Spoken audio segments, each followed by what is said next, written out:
The most critical piece of advice that I've ever gotten, and I won't name who, they would always tell me, hey man, keep going. Just keep going. All the time, every time. Believing in yourself, a lot of hard work and a lot of visualization. And I know that kind of sounds very, very simple, but I think Da Vinci said simplicity is the ultimate sophistication, right? And it's not always making the last shot. It's under pressure doing what you're supposed to do and coming out successful. So, sometimes it would be a big rebound. Sometimes it would be an assist. Sometimes it would be defense. I always saw myself being successful. And in terms of shots, anytime I hit a big shot, everyone would be so surprised. I would be surprised if I didn't make it. I put the work into this every day, all day. And then when I'm done with it, guess what I do? I dream about it. I visualize it. I see myself being successful. My edge was my intensity. My edge was my focus and my commitment. I always prepared myself mentally for whatever is coming. I would try to practice those things over and over. Hold the trophy and kiss it. And that's what everybody sees. They don't see the day where you do not feel like going to the gym at all. I do not. Nobody can talk me into it. Even yourself. You're telling yourself, no, I'm too tired. I'm achy. There's no way I can make it. You gotta go. It's all about work ethic. It's all about what you choose to do in life. What is important to you. If you want to be great, oh man, prepare to get up off that mat. You're gonna get knocked down over and over and over. And even when you feel like, no, I can't be hit this hard, or if you're down there thinking, there's no way I can get up from this, that's when you're just starting. What is that goal that you're gonna identify and go after and say, I'm gonna go after this thing wholeheartedly. It doesn't matter what other people say. This is what I feel. It's positive. I love it. The whole world disappears when I do it, and I'm gonna channel this thing so I can help myself, so I can help other people. I think, putting everything in the finding that's kind of what I transfer it to now. But like now, I just try to, do it with my work ethic.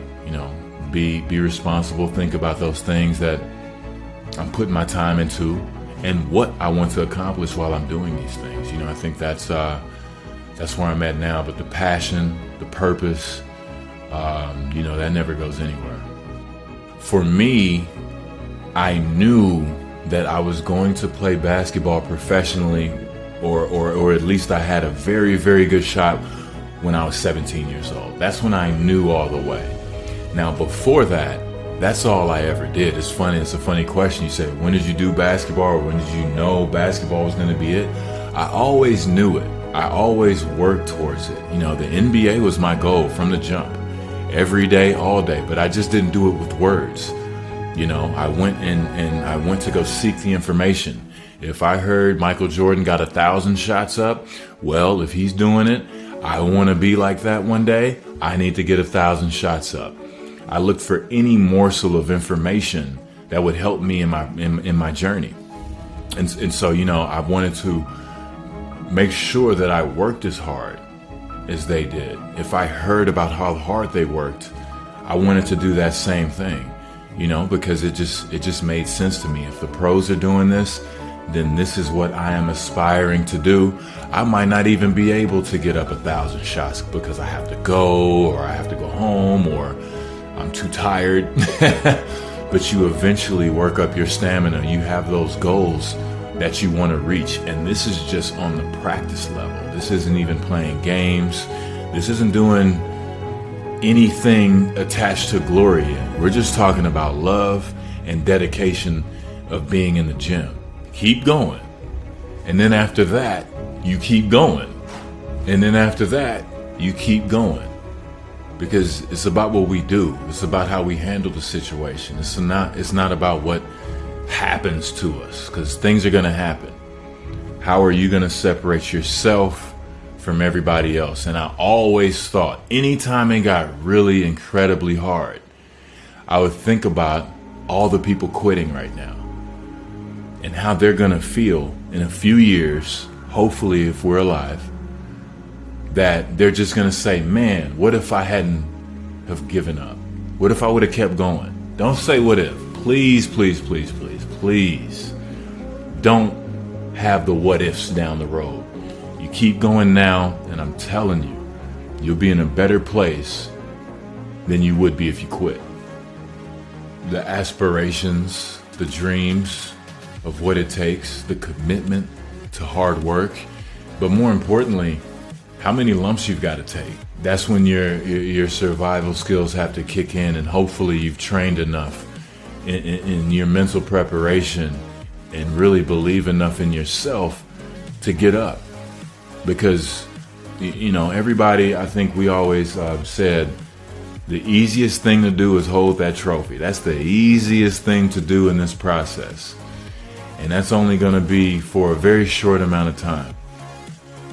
The work, the will, the commitment, getting up when you're knocked down. I mean, throughout Kobe's career and Michael's career, LeBron's career, Dwayne's career, Magic Johnson's career, there's always going to be these struggles or challenges that you have to get over. And the hardest part is, in you trying to be one of the best in the game, there's going to be a tension with it, right? You're put on a pedestal and you fall even harder, when you do. So I really had to learn how much you have to prepare. You have to live it. You have to want it so bad to where you'll sacrifice those Saturday nights or Friday nights with your friends. This is what I'm going to put my time into because this is what I want. And being around all of those great players, getting to see their commitments, see their rituals, see how much they put into the game. I mean, it was second to none. And I always take those processes. And, that's what I tried to bring into the book as well. I wanted to interject those stories that I heard from my heroes as well.